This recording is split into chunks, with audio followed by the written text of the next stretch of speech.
but I have a fun thing that we're going to do today. So in honor of James, I wasn't originally going to do this today, but it's just too perfect. We just have to. We have to do it. In honor of James, we are going to be doing a live recording of an analysis for the Counter-Revolutionary Book Club, which I've just started. And basically, this is where we're reading the most dystopian leftist texts we can find that have influenced queer ideology, that have influenced gender ideology. And it just so happened that the next thing I had for us to read on the book club list is called Polyamory and Queer Anarchism, Infinite Possibilities for Resistance. And I was like, you know what? This is the universe smiling at me and saying, read the polyamory text, Carlin. Like, do an analysis of the polyamory text, because James Lindsay, with his open marriage, or his one-sided open marriage, according to his stepdaughter, has basically queered his own marriage. So why don't we just get into this? So if you haven't yet learned about the Counter-Revolutionary Book Club, this is something that I just started because I have a long list of queer anarchist documents that I need to analyze for a project. And so if I have to do something, I'm going to bring you guys along with me. Thank you, Suzanne, for the Carlin is Right super chat. I appreciate it. The Counter-Revolutionary Book Club actually exists as a standalone podcast. You can find it via my Substack, Carlin, KARLYN.substack.com. If you appreciate the work I'm doing, exposing the radical revolutionary far left, teaching you about their ideology, decoding their language, stuff like that, please make sure to sign up for a supporting membership of $8 a month, $80 a year on the Substack. Unlike James Lindsay, who is funded by big organizations like Moms for Liberty and Turning Point USA, I am 100% funded by you. I am funded via small donations. So the only way this stuff gets done is if people choose to support it. So we are working on a project, and you can find out all this information by going to the book club link in the Substack. By the way, the Counter-Revolutionary Book Club is now available on Apple Podcasts and on Spotify. So only a couple episodes so far, but you can go and sign up on those if you listen to your podcast on either of those platforms. You can find them there. Well, then stick around and learn something. Less talking, more listening. It's going to be your best friend, I promise you. So what we're doing for this, and you again can find this document in the book club section, is I have a list of some of the most influential dystopian documents that queer and gender activists on the far left are using in terms of influencing their perception of the world, influencing their strategies, stuff like that. And what we're doing is we are going through this list and we're basically reading it. And you can read in advance. We've already done Toward the Queerest Insurrection by the Mary Nardini Gang. You can find that on the podcast now.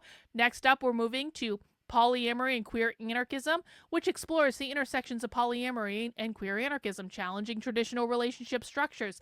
Essentially, and I'll read the cliff notes of this, it proposes polyamory as a political act against capitalism's commodification of relationships, and highlights how polyamory and anarchism share a rejection of hierarchical values. One of the things the far left is trying to do is, of course, queer the nuclear family or abolish the nuclear family.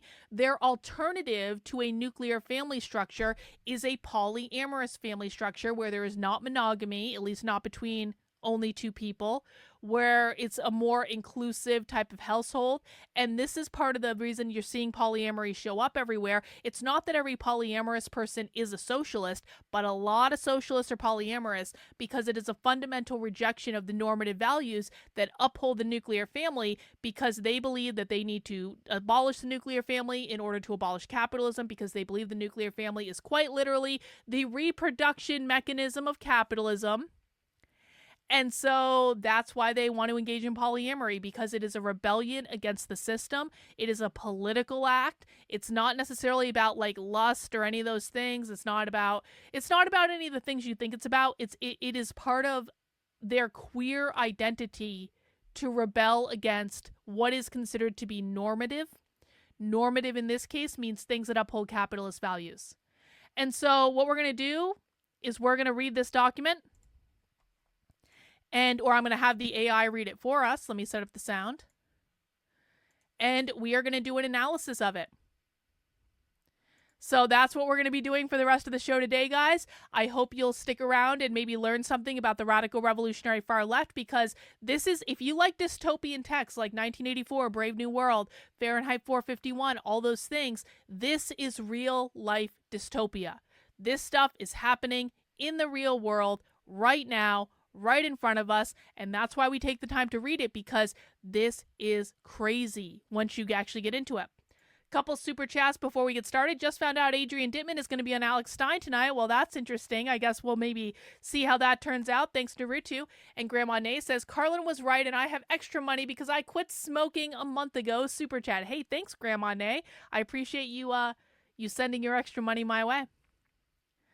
All right, everyone, please make sure you mount the like button. Please make sure you are subscribed to the channel if you are not already. And we are going to have my wonderful AI plugin read this document for us. Again, this is called Polyamory and Queer Anarchism, Infinite Possibilities for Resistance. And if you appreciate this type of content, please make sure you do subscribe to the Counter-Revolutionary Book Club, which is now available on Apple Podcasts. It's also available on Spotify. It's available pretty much wherever podcasts are. And of course, you can always find it on my Substack, Carlin, Karlyn, .substack.com. This document was written in 2012, so it was written before gay marriage was legalized. We always have to make that distinction because there was a transition before and after gay marriage was legalized in which queer activists started being more aggressive in their tactics. And so we always have to know, was this before the legalization of gay marriage or was it after? Just because that does make a difference in terms of some of the language that you're going to hear and things like that. I don't understand, how is being queer and polyamorous, so you're not using the right word, that would be the first place to start. So if you don't understand how being queer and polyamorous, not polygamous, polyamorous, facilitates anarchism, you've come to the right place. What you need to do is sit back and listen, because this document is going to explain how being queer and polyamorous facilitates anarchism. That's the entire point of the exercise. So sit back, kick up your feet, and we're going to read this document. Let me see. We're not going to have a woman read this for us. We're going to have a man read this for us. Hang on.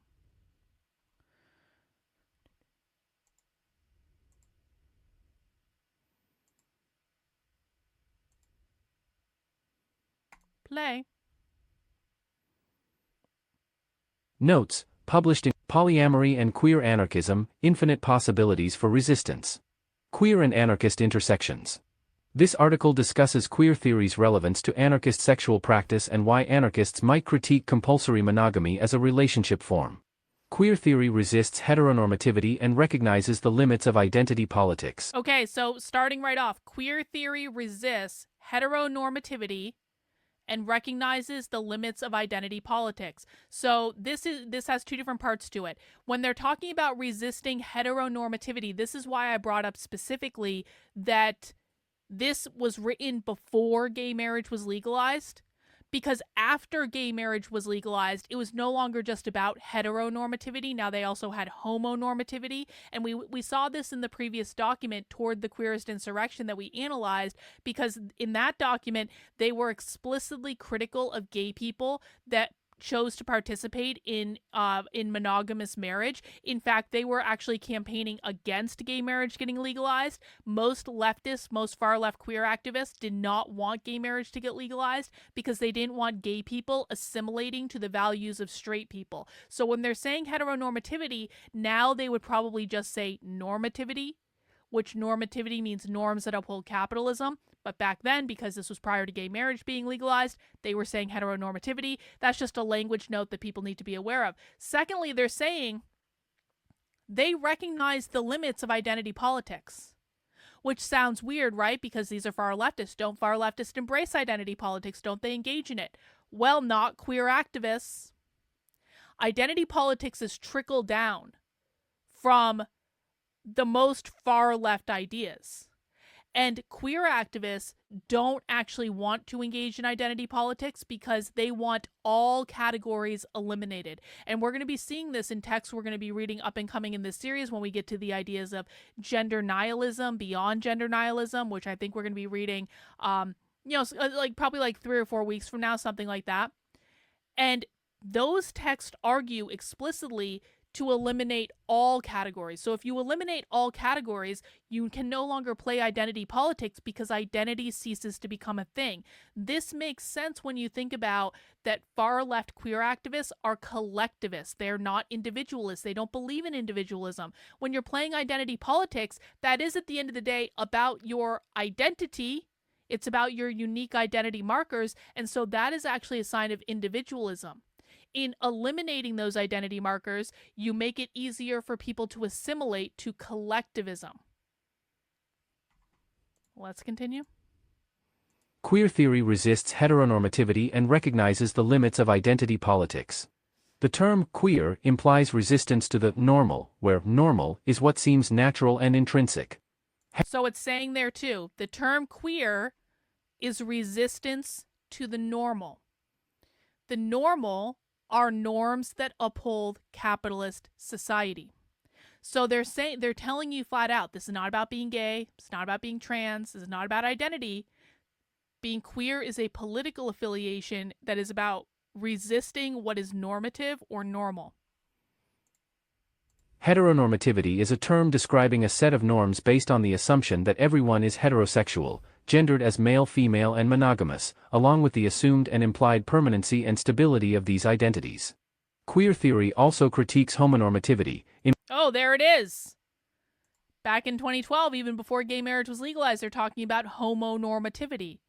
So again, it's not about being gay or straight, because if you're a gay couple and you get married and you exist in a monogamous relationship and you buy a house and have a white picket fence and kids and a dog and a car and a corporate job and all that stuff, you're considered to be engaging in homonormativity, which is just normativity for the gays. Queer theory also critiques homonormativity, in which non-heterosexual relationships are expected to resemble heteronormative ones, for instance in being gender-normative, monogamous, and rooted in possession of a partner. Well, okay, so a person in the chat is asking, if I'm straight, can I be queer? Yes. Yeah. Anyone can be queer. The only thing you need to do to be queer is to say that you are queer, because queer is a political affiliation. It is not about your identity. That's why they say explicitly they are recognizing the limitations of identity politics, because they don't want to play identity politics. This is not about your identity. It's not about your sexuality. It's not about your gender. It's not about any of those things. It is a far left political affiliation. You can be a straight, white, cisgendered man and still be queer if you declare that you are. Queer theory also critiques homonormativity, in which non-heterosexual in this way, queer theory and practice resists the expectation that everyone should have a monogamous, cisgendered, heterosexual relationship form. So for the question earlier, what does polyamory have to do with queer? Queer theory resists having a monogamous relationship, because having a monogamous relationship is the foundation of the nuclear family. And so if they want to eliminate the nuclear family, they have to queer the type of relationship to create a different structure. In Anarchism, Post-Structuralism and the Future of Radical Politics, Saul Newman distinguishes anarchism from other radical political struggles. Newman conceptualizes emerging anti-capitalist and anti-war movements that are anti-authoritarian and non-institutional as anarchist struggles. So that definition is important, because listen, there are anarchists on the right and the left. In my heart of hearts, I'm an anarcho-capitalist. I don't believe the government should exist. I think the government makes everything worse. I like private property though. I want to keep private property. I just don't want the government. I want to enforce my private property with things like guns and cannons and all sorts of things that I can shoot people with if they try to take my stuff. That's what I want, okay? But anarchism also exists on the left, where you have anarcho-communists. Most far-left queer activists are anarcho communists in that they don't believe the government should exist. When they say the government, they don't believe that no government should exist. They're talking about the capitalist U.S. government because they think that our government, our entire system, is based on capitalism. They think the Constitution is a capitalist document, and so they want the abolition of the capitalist government. They also do not want private property. That's what communism is. They want to abolish all privately owned property. All resources belong to the collective. So in terms of understanding, as someone asked earlier, how does being polyamorous relate back to being an anarchist? Well, they're telling you based on their definition.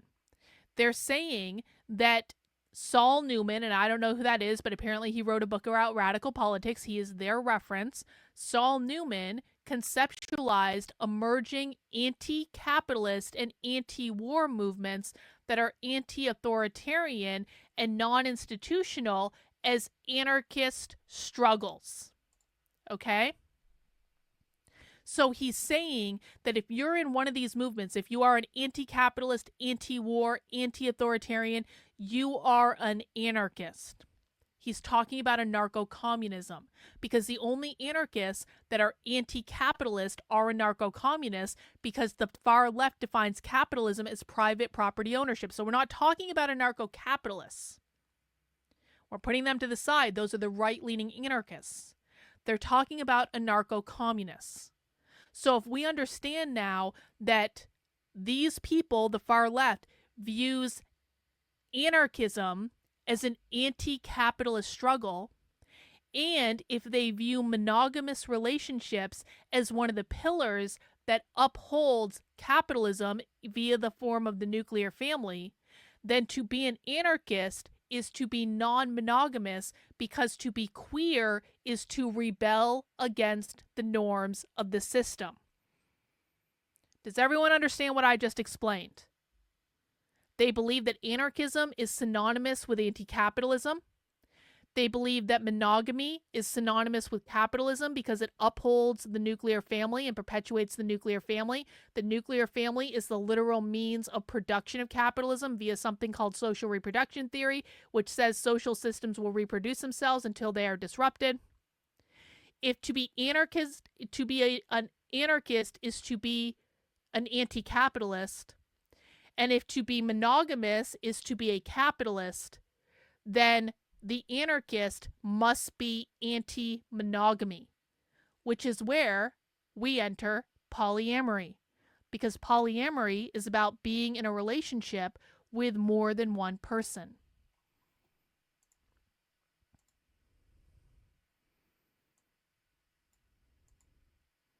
Newman conceptualizes emerging anti-capitalist and anti-war movements that are anti-authoritarian and non-institutional as anarchist struggles. 2. He describes these movements as those that resist the centralizing tendencies of many radical struggles that have taken place in the past. They do not aim at seizing state power as such, or utilizing the mechanisms and institutions of the state. 3. Anarchism is to be understood here as resisting institutionalization, hierarchy, and complete or partial political assimilation into the state. Okay, so again, we have anarchism is to be understood as resisting institutionalization, but the thing that jumps out to me is hierarchy. Hierarchy. The far left believes that capitalism, private property ownership, creates all hierarchy. Hierarchy is when some people have more private property than other people. The people who have more private property, more resources, more money, etc., they are the oppressors, they are the bourgeois, they are the capitalists. The people who have less private property, less money, less resources, they are the oppressed, they are the proletariat, they are the worker. So that's a hierarchy. They believe that capitalism creates hierarchies when it comes to race, in that it fundamentally prioritizes quote-unquote white people over black people. But white in this case just means private property owner. It's not a reference to skin color, it just means private property owner. They believe that capitalism creates a hierarchy based on gender, where men have more power and more access to resources than women. That's what the patriarchy is. The goal of the far left is to abolish all hierarchies. It's to create equity. Equity means everyone exists on the same level. Everyone has access to all of the resources. So you're taking the capitalist oppressive hierarchy and you're flattening it out to create no hierarchy. All right? So now they're saying anarchism is to be understood as something that's about resisting hierarchy. That means resisting capitalism. Or utilizing the mechanisms and institutions of the state. 3. Anarchism is to be understood here as resisting institutionalization, hierarchy, and complete or partial political assimilation into the state. Newman also cites anarchist thinkers such as Bakunin and Kropotkin, who refuse to be deceived by social contract theorists, those apologists for the state like Hobbes and Locke, who saw sovereignty as being founded on rational consent and the desire to escape the state of nature. For Bakunin, this was a fiction, an unworthy hoax. In other words, the social contract is merely a mask for the illegitimacy of the state, the fact that sovereignty was imposed violently on people, rather than emerging through their rational consent. 4. He describes resistance to the state by recognizing its illegitimacy as a seemingly chosen form. Similarly, queer theory can act to critique biological discourses about gender and sexuality being natural, by pointing to its varying forms that are conceptualized in and influenced by historical and social contexts. Aha! Now we're starting to get into it. So here is where they're going to argue that capitalism created gender. Capitalism created the gender binary. The gender binary means men and women. And that it created a hierarchy with gender when it put men in the workplace where they had all the power and all the money, women in the home where they did the unpaid labor, raising the next generation of proletarian workers. But essentially what they're saying here is that gender is not a biological thing. Gender is a social construct or an arbitrary category that was created by capitalism. Similarly, queer theory can act to critique biological discourses about gender and sexuality being natural, by pointing to its varying forms that are conceptualized in and influenced by historical and social contexts. Queer theory asserts that sexuality as a category and way of identifying, thought to be biologically natural, is in fact socially constructed. Well, there it is, isn't it? They're saying it pretty clearly. Queer theory asserts that sexuality as a category, which they also mean gender, by the way, as a category and a way of identifying is not biologically natural. You're just putting yourself in a social construct that capitalism has created for you. Queer theory asserts that sexuality as a category and way of identifying, thought to be biologically natural, is in fact socially constructed. This is demonstrated by the ways that homosexual and sex as biological categories came to be created. In the later 19th century, the term homosexual emerged as a way to define an identity for those who engage in same-sex sexual acts. Homosexuality as a term arose as a way to define heterosexuality, thus pointing to its socially constructed and unnatural origin.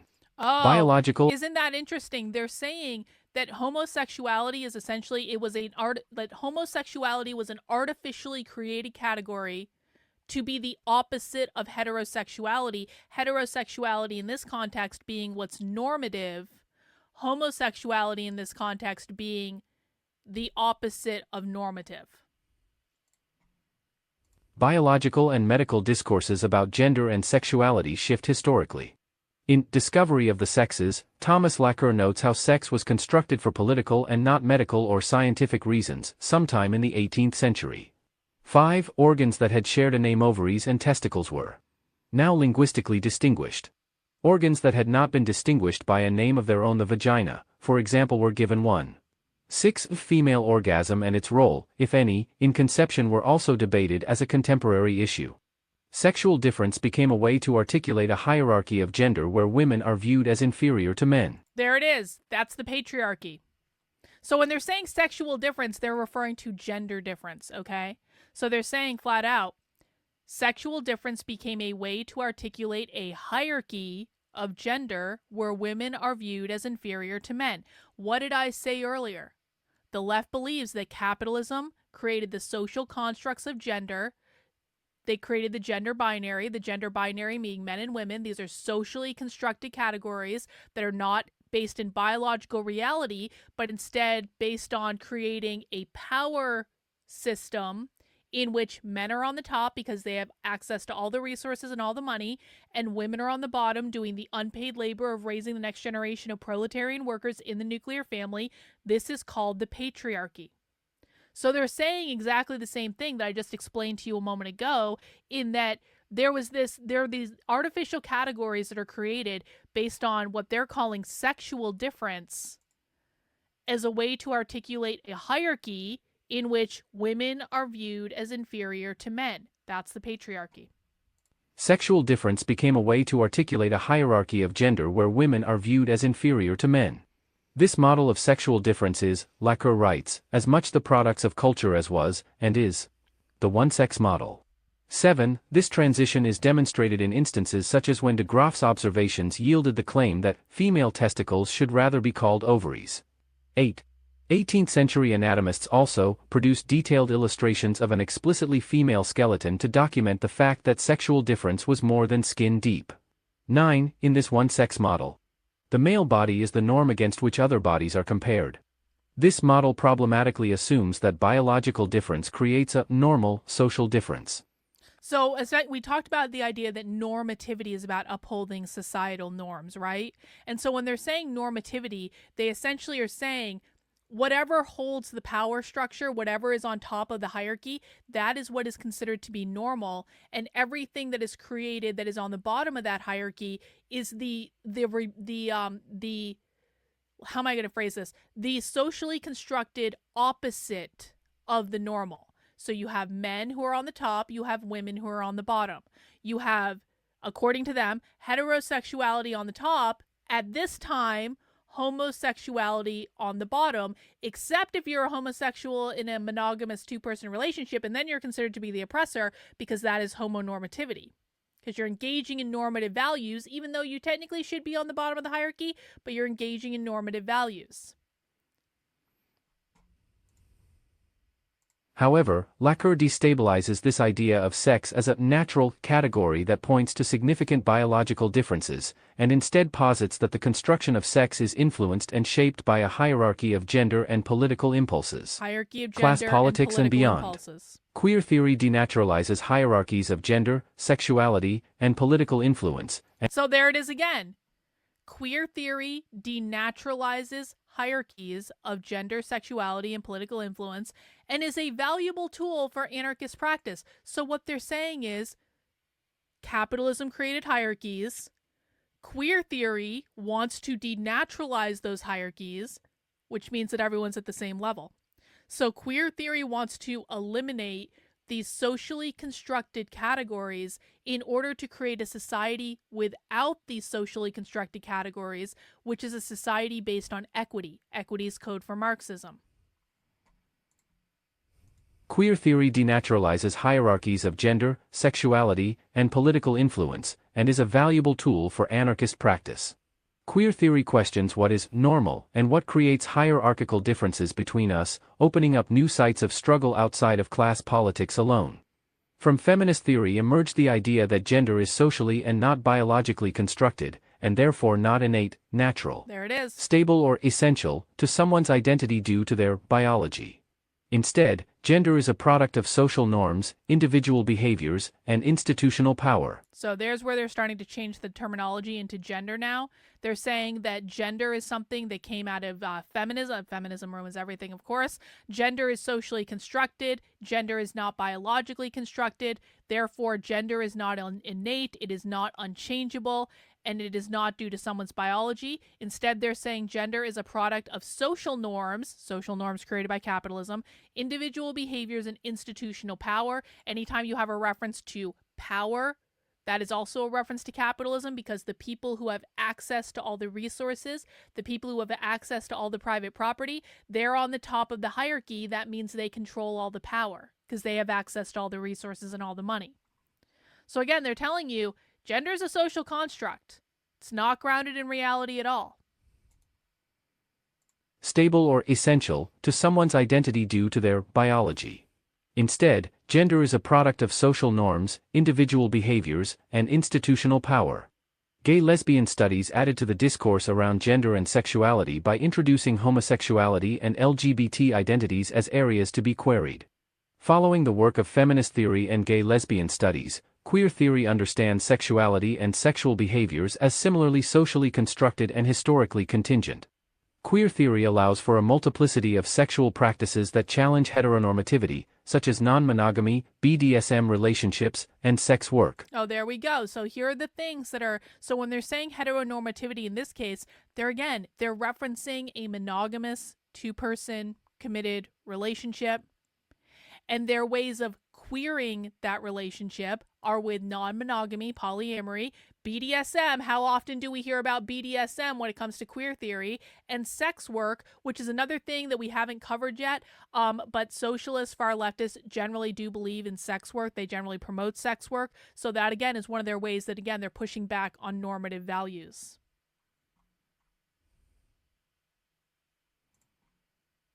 Queer theory allows for a multiplicity of sexual practices that challenge heteronormativity, such as non-monogamy, BDSM relationships, and sex work.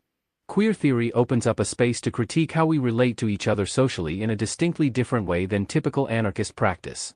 Where classical anarchism is mostly focused on analyzing power relations between people, the economy, and the state, queer theory understands people in relation to the normal and the deviant, creating infinite possibilities for resistance. Queer theory seeks... So there's your hierarchy when it comes to queer theory. In queer theory, the hierarchy is normal, quote-unquote, normal people on top and deviant people on the bottom. So that's an interesting way to look at it, right? Normal versus deviant. Queer theory seeks to disrupt the normal with the same impulse that anarchists do with relations of hierarchy, exploitation, and oppression. We can use queer theory to conceptualize new relationship forms and social relations that resist patriarchy and other oppressions by creating a distinctly queer anarchist form of social relation.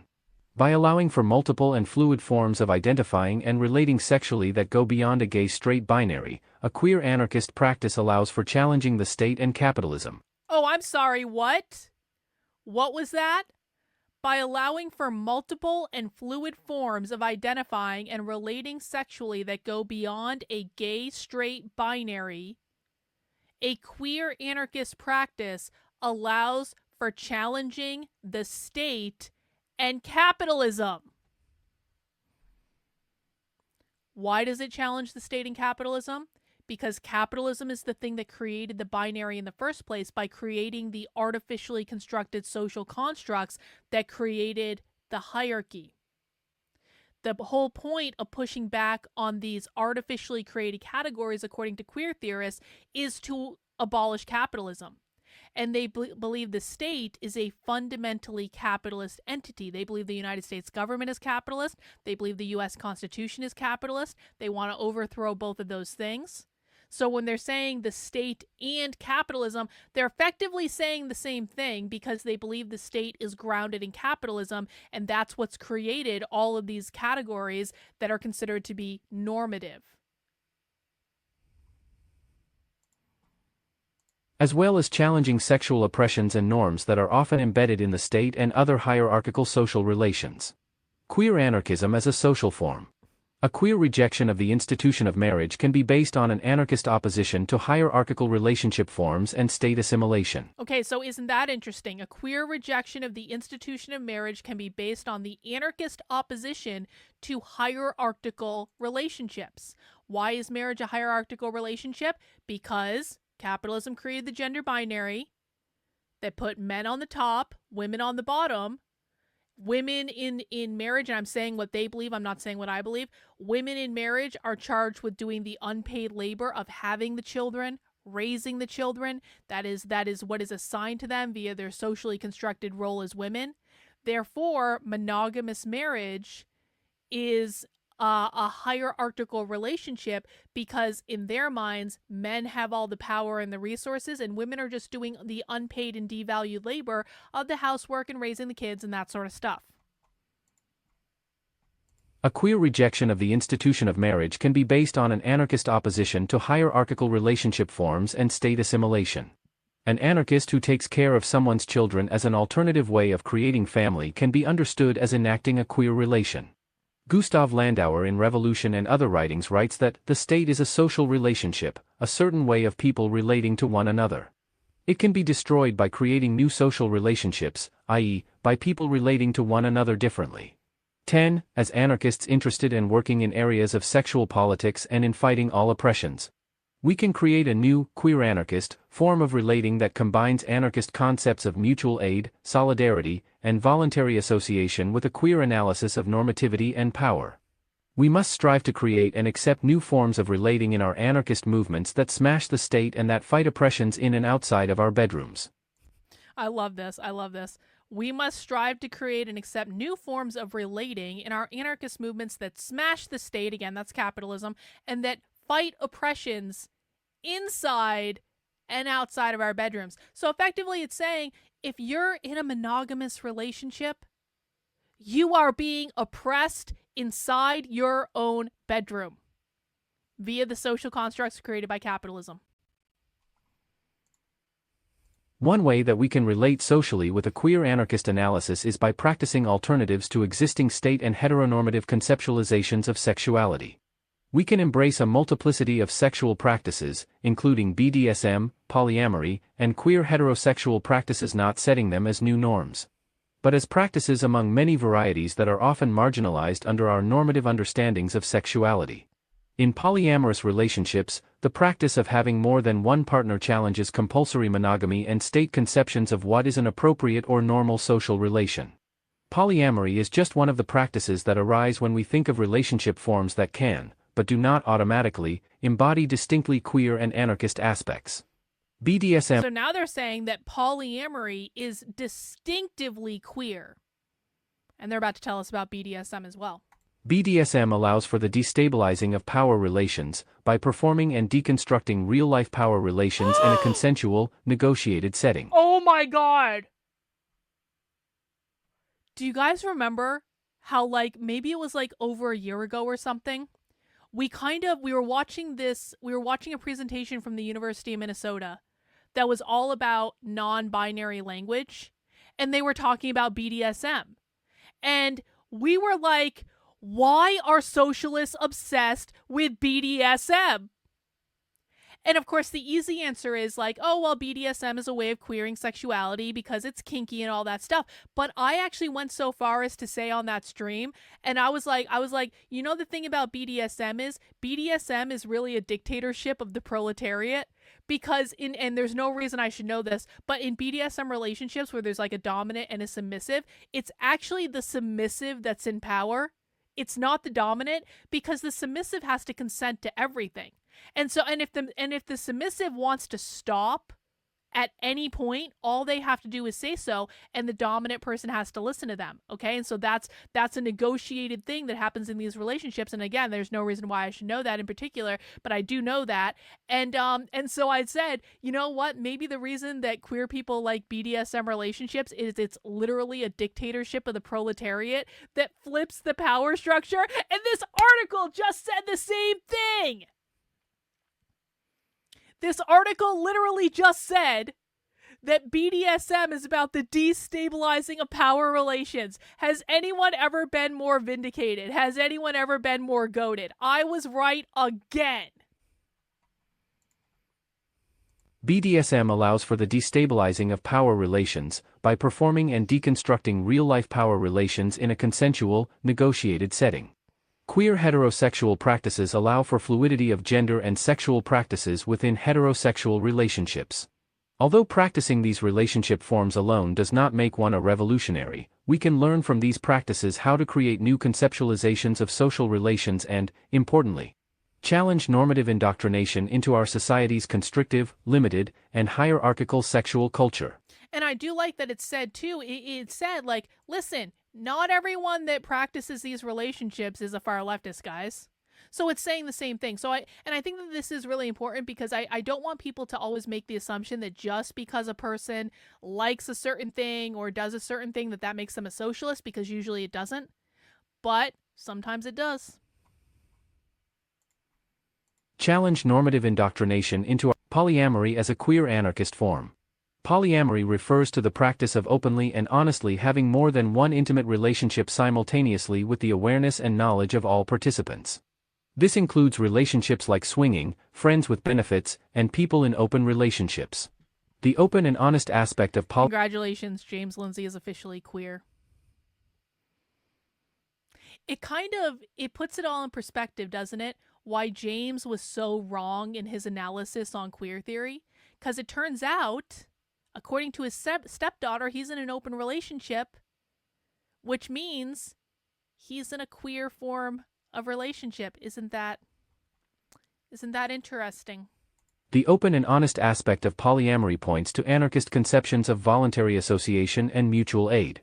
Polyamory also allows for free love in a way that monogamous state conceptions of sexuality don't allow. Oh my Emma God. Goldman in Marriage and Love. Hang on, look at this. Polyamory allows for free love in a way that monogamous state conceptions of sexuality don't allow. Remember, guys, anytime you see the term state, that's going to be synonymous with the term capitalism. So they're basically saying the types of relationships that are blessed by the capitalist state, polyamorous is it's subversive, it's deviant, it's not allowed. And that's why they want to do it, because it's not normative. Emma Goldman in Marriage and Love writes, "Man has bought brains, but all the millions in the world have failed to buy love. Man has subdued bodies, but all the power on earth has been unable to subdue love. Man has conquered whole nations, but all his armies could not conquer love. Love has the magic power to make of a beggar a king. Yes, love is free, it can dwell in no other atmosphere. In freedom it gives itself unreservedly, abundantly, completely." 11. In free love. There is also an element here in which, so they haven't mentioned this yet, I kind of wonder if they will, but I have seen other places where queer anarchists have talked about marriage being a form of private property ownership, because when you enter into a marriage, they believe you become the property of the other person. And so it is kind of a way of saying, like, polyamorous relationships are a relationship in which no one is anyone else's property. I've heard that several times from queer activists before.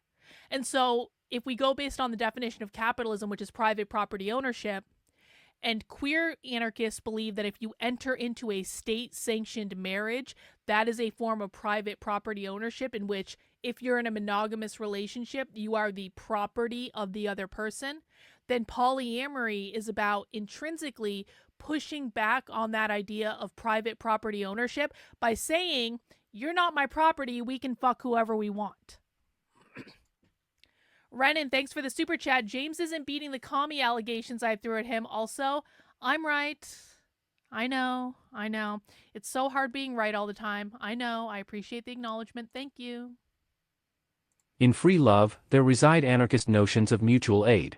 Returning to a previous point, polyamory as a form challenges conceptualizing one's partner as possession or property. See? Instead of having exclusive. I swear I did not read ahead. I swear I didn't read ahead. But it just said it. Polyamory as a form challenges conceptualizing one's partner as a possession or property. Returning to a previous point, polyamory as a form challenges conceptualizing one's partner as possession or property. Instead of having exclusive ownership over a partner, polyamory allows for partners to share love with as many partners as they agree to have. In contrast to compulsory monogamy, polyamory can allow for more than one partner, which can challenge state conceptions of what is a normal natural relationship and enacts a queer form of relation. Compulsory monogamy can refer to relationships that are produced in a context where there is pressure to conform to monogamy. Compulsory monogamy is a concept that's pervasive in our laws and institutions, where the expectation and pressure to conform to monogamy is awarded by material and social gain. Okay, so it says compulsory monogamy is a concept that's pervasive in our laws and institutions. I have an article up on the Substack, again, that's Carlyn, Karlyn.substack.com, all about the proliferation of polyamory. Because we're starting to see polyamory show up in a lot of places. And one of the places we're starting to see polyamory show up in is Somerville, Massachusetts, an hour south of me. Somerville, Massachusetts is one of the most leftist cities in the country. You may not have heard of it because everyone's distracted by things like Portland and Seattle. No. Somerville, Massachusetts is extremely socialist. Somerville, Massachusetts, a couple years ago, became the first city in the country to institute anti-discrimination laws against discriminating against people in polyamorous relationships. So you can't fire someone on the basis of like finding out that they're in a polyamorous relationship in Somerville, Massachusetts, which I don't know why you would fire a person for that anyway. I'm not advocating for that. I'm just saying that they actually made it illegal. They made polyamorous relationships a protected class. The next year after they did that, they made it a requirement to offer insurance benefits for people in polyamorous relationships. So it's not just about the two-person marriage anymore. If you're in a committed polyamorous relationship in the city of Somerville, Massachusetts, you are actually eligible for insurance benefits as a part of that polyamorous relationship. So again, that's another way where they're pushing back on the laws and policies that they believe the state has inflicted on them. Couple questions coming up in the chat. So if a person has like a kink about possession, they're turned on by the idea of being possessed. Is that kink considered to be capitalist brainwashing? Maybe, okay, I'm not sure about that. That's a good question. So would officially recognizing and normalizing polyamory be a problem to queer? No. So Julian, you're actually just, you're right on the mark. They actually do want to recognize and normalize polyamory. It wouldn't become normative is the thing. You're thinking about it becoming normative because it's recognized. It's not becoming normative because it's still deviant, because it's still like an under-practiced thing.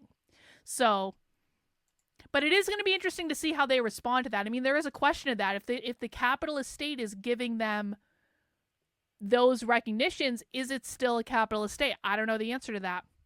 Teresa says, during the age of free love in the 60s, was this young adults pushing back against the war? So, Teresa, queer as an anti-capitalist concept started catching on in the 60s, but it's not quite the same thing.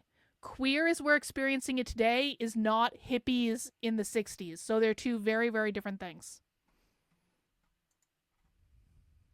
Compulsory monogamy is a concept that's pervasive in our laws and institutions, where the expectation and pressure to conform to monogamy is awarded by material and social gain.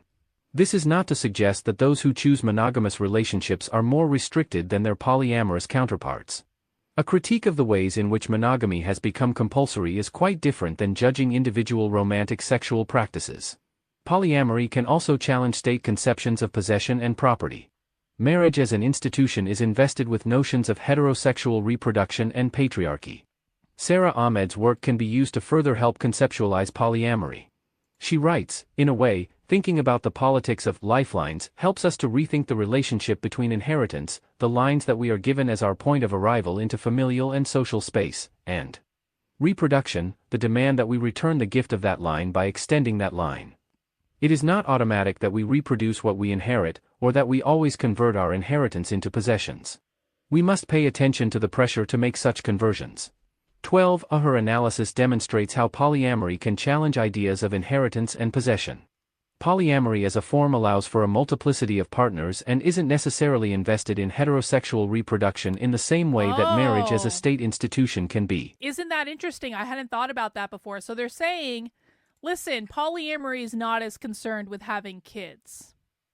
This is important because the left believes that the nuclear family reproduces capitalism when parents have kids and then raise them with capitalist values. So polyamorous relationships, if they're not as concerned with having kids, those relationships are going to be less likely to reproduce capitalist values, which is a form of disrupting capitalism in society, which is what they really want. Polyamory as a form allows for a multiplicity of partners and isn't necessarily invested in heterosexual reproduction in the same way that marriage as a state institution can be. In this way, polyamory can disrupt practices of reproduction and inheritance by creating new family and relationship forms not invested in sexual ownership and in becoming a part of state-enforced and monitored relations.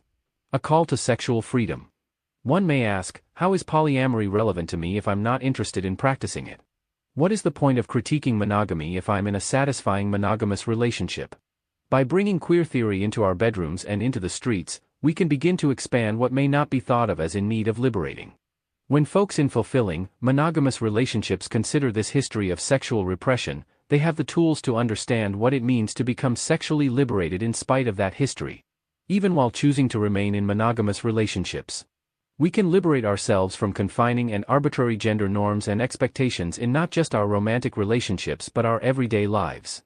Queer theory gives us the spaces to transgress and play with gender and question the limits of identity politics to further consider that sexuality and other identities are not stable and don't have to be. So essentially what they're saying is, even if you're in a monogamous relationship, you should still consider the possibility of polyamory, because even if you're happy in a monogamous relationship, that's fine, but you are not restricting yourself to the socially constructed categories that capitalism has created for you, because you know that if you wanted to try out a polyamorous relationship, you could. The possibility is there.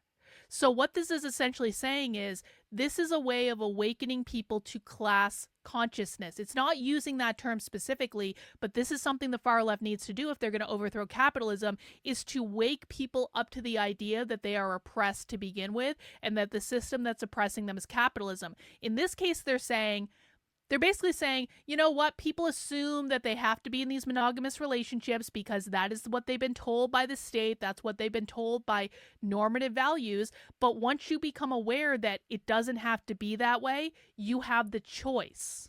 And that's true sexual liberation. So they're basically saying you become aware of your oppressed status when you understand that you don't have to be in a monogamous relationship. So even if you choose to, that's fine. But as long as you're aware that there are other possibilities, that's what they're going for, because that's the awakening of class consciousness.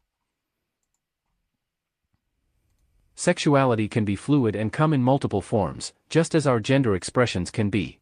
We want more than class liberation alone. We want to be liberated from the bourgeois expectations that we should be married, that there is only a binary of men and women in rigid normative roles who can date monogamously and express their gender in normative, restrictive ways.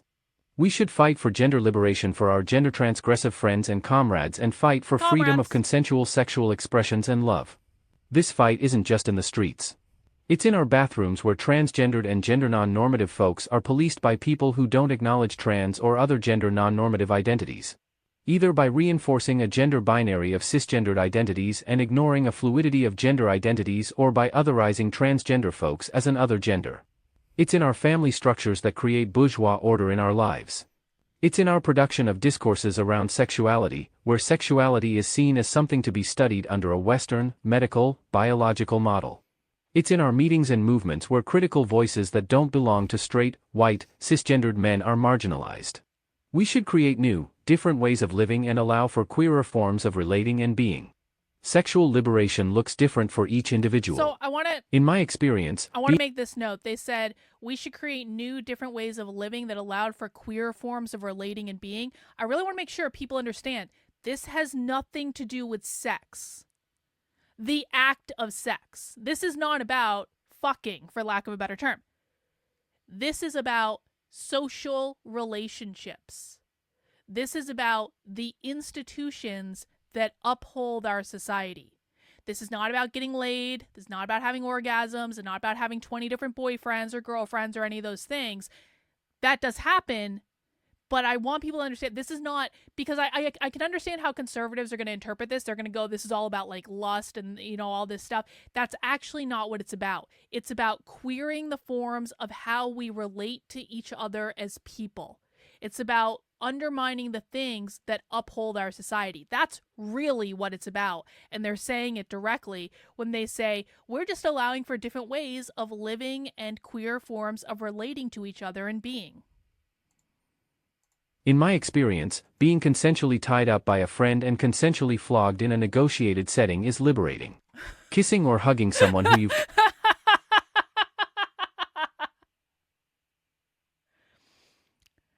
In my experience, being consensually tied up by a friend and consensually flogged in a negotiated setting is liberating.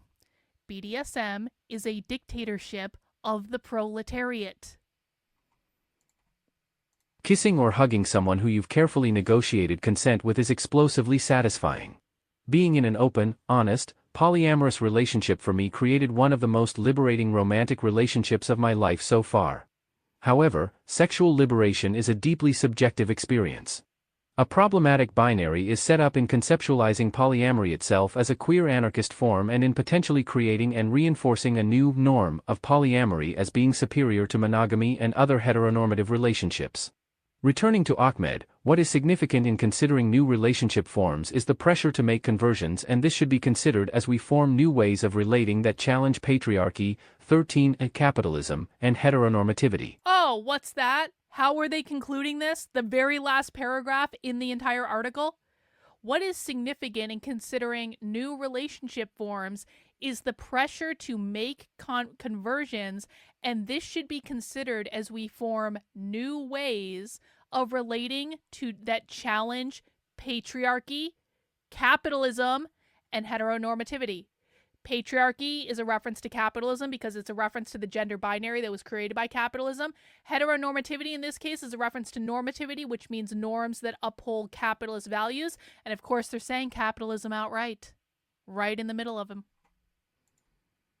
Returning to Ahmed, what is significant in considering new relationship forms is the pressure to make conversions, and this should be considered as we form new ways of relating that challenge patriarchy, 13 capitalism, and heteronormativity. We must broaden our ideas around what anarchist sexual practice looks like, ensuring that smashing gender norms, accepting that sexuality and gender are fluid, unstable categories, and challenging pressures to be monogamous are as part of our anarchist practice as challenging state forms of relating. We should live, organize, and work in a way that consciously builds a culture that embodies these norms of being resistant to patriarchy and heteronormativity. This work is fundamental to our shared liberation from capitalism, but also from patriarchy, heteronormativity, and restrictive and coercive sexual expectations of all kinds. This work is fundamental to our shared liberation from capitalism is the very last sentence in the article. This work is fundamental to our shared liberation from capitalism, but also from patriarchy, heteronormativity, and restrictive and coercive sexual expectations of all kinds. There it is. There it is.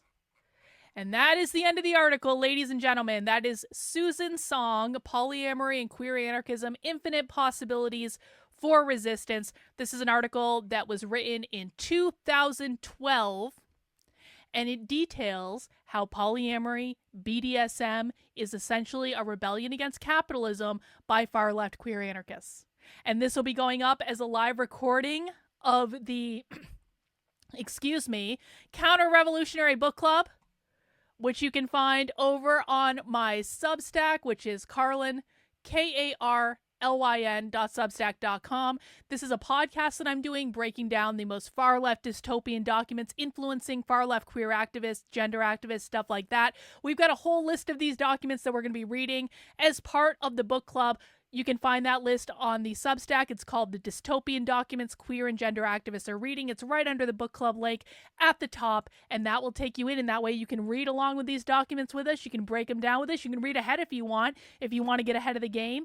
The very next document we will be analyzing is going to be Against the Gendered Nightmare, which is one I have actually not read before, so I'm looking forward to that.